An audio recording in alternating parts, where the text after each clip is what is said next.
Di hari Kamis besok akan ada 3 pertandingan yang sangat-sangat menentukan. Yang pertama itu Timnas Indonesia akan menghadapi Timnas Guinea yang akan memperebutkan satu slot tiket ke Olimpiade Paris tahun 2024 ini yang akan digelar bulan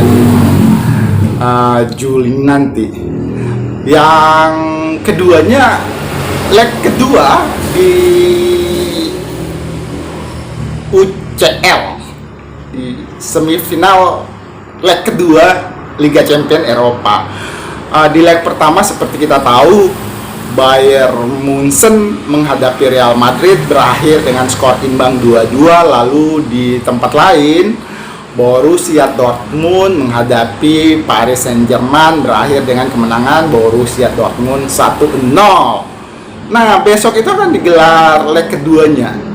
Real Madrid bertindak sebagai tuan rumah menjamu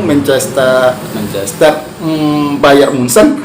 Lalu Paris Saint-Germain menjamu Borussia Dortmund untuk menentukan tiket ke final Liga Champions.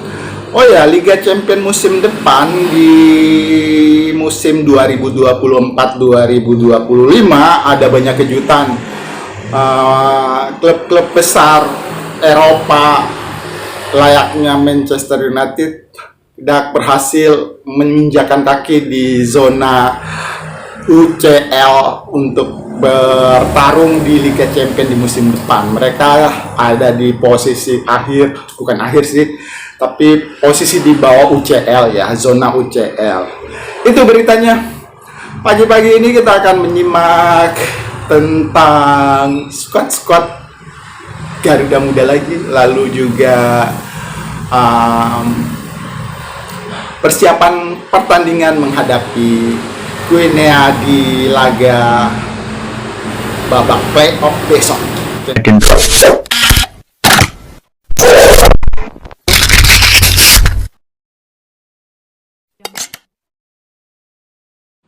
Tak perlu takut pada Gini, tapi Indonesia wajib waspada. Apalagi laga playoff akan dimainkan di Prancis yang ibaratkan rumah kedua bagi Gini. Mayoritas pemain mereka bermain di Liga Prancis atau paling tidak jebolan akademi tim-tim di Prancis. Apalagi mereka memastikan tiket playoff sejak Juli tahun lalu, membuat Gini punya waktu lebih untuk bersiap dan beristirahat. Sedangkan Indonesia masih harus terbang ke sana dan perlu beradaptasi dengan kondisi Prancis. 1 minggu adalah waktu yang sangat singkat, tapi kondisi itu tak boleh jadi alasan. Harus siap tempur demi panggung sebesar Olimpiade. Kehadiran skuad Garuda Muda Timnas Indonesia di Paris yang akan melakoni laga babak playoff disambut oleh warga Indonesia yang ada di Paris dan negara kota-kota sekitarnya. Sampai Nathan Cho dan Sintayong kaget. Waduh, ini warga Indonesia ini ternyata benar-benar ada di mana-mana. Mereka ada di mana-mana. Aduh, memang netizen sekaligus supporter, pendukung, pencinta sepak bola Indonesia ada di mana-mana. Berita yang lain, Marcelino Ferdinand nggak bakal diturunkan pada pertandingan melawan Guinea kali ini. Sintayong punya pemain lainnya yang juga keturunan, siapa dia nanti kita saksikan sama-sama, ini belum disebarluaskan. Ada kabar yang sedikit musik juga karena netizen Indonesia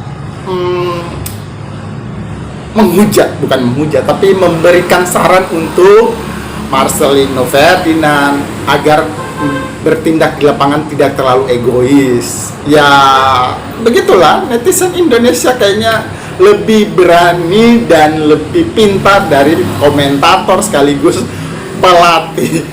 Jadi ketika ditanggapi sama Marcelino Ferdinand dengan kata negara lucu, waduh, netizen Indonesia makin parah bacotnya.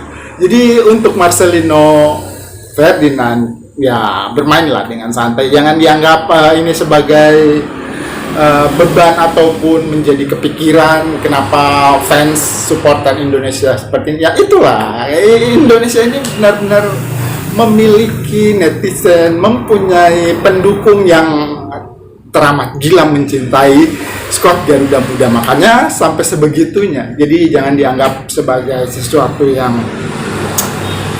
penting lah, anggap angin lah sesuatu ini, bermainlah yang lebih bagus. Nah, besok itu pertandingannya tersiar kabar bakal dilaksanakan dengan tertutup, tapi di berita-berita lain katanya akan tetap ditayangkan di stasiun TV. Yang mana yang benar belum ada kepastian dan belum ada klarifikasi yang sebenarnya di mana bagaimana. Lalu berita dari tim lawan kita, ada banyak pemain yang merumput di Liga Prancis, baik kasta kedua. Di Belanda juga ada pemainnya yang paling bagus, gelandang itu siapa namanya ya, kayak gue, bermain di klub Feyenoord Belanda, itu yang mereka andalkan.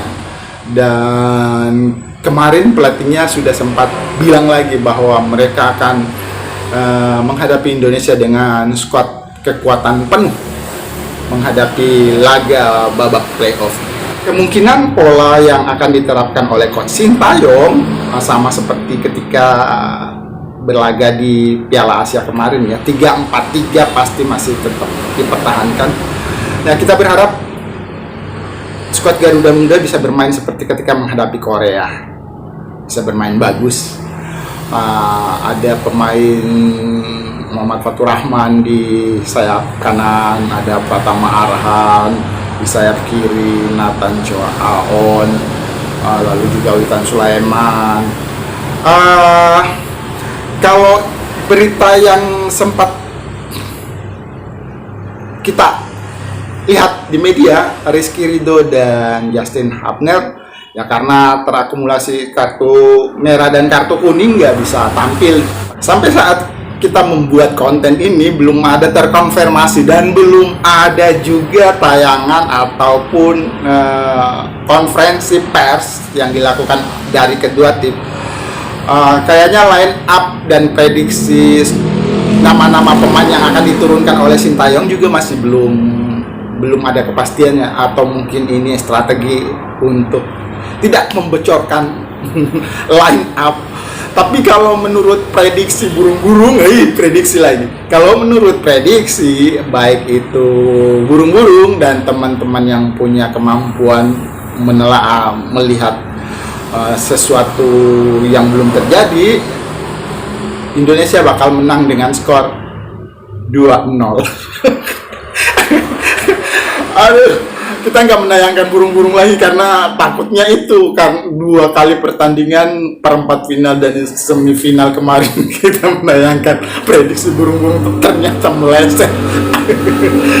Aduh. Untuk menggantikan posisi dan pos yang ditinggalkan oleh Rizky Ridho dan Justin Hubner, Sintayong sudah memanggil paksa Elkat Bagot dan juga pemain lainnya yang seperti kita tahu ada seseorang yang warawiri di kedutaan Prancis Jakarta beberapa hari yang lalu, Ervanda Dewangga, dan semoga amunisi baru ini,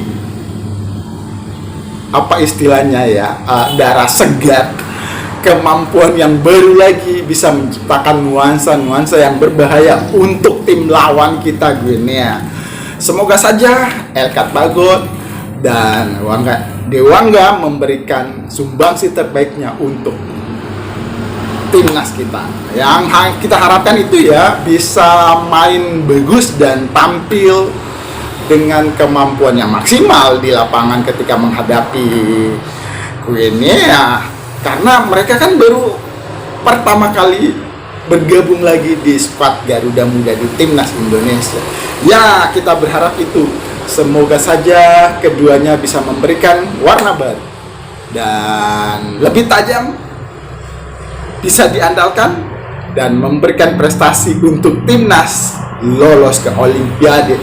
Karena lolosnya Indonesia di Olimpiade adalah dream come true. Jadi mimpi yang menjadi kenyataan. Itu yang kita harapkan setelah 68 tahun kita vakum dan tidak pernah lolos ke babak sepak bola, cabang olahraga sepak bola Olimpiade setelah 68 tahun. Terima kasih sudah menyimak cuap-cuap pagi hari ini. Sarapan pagi kita menyimak channel Denny Sapa Teman. Assalamualaikum warahmatullahi wabarakatuh.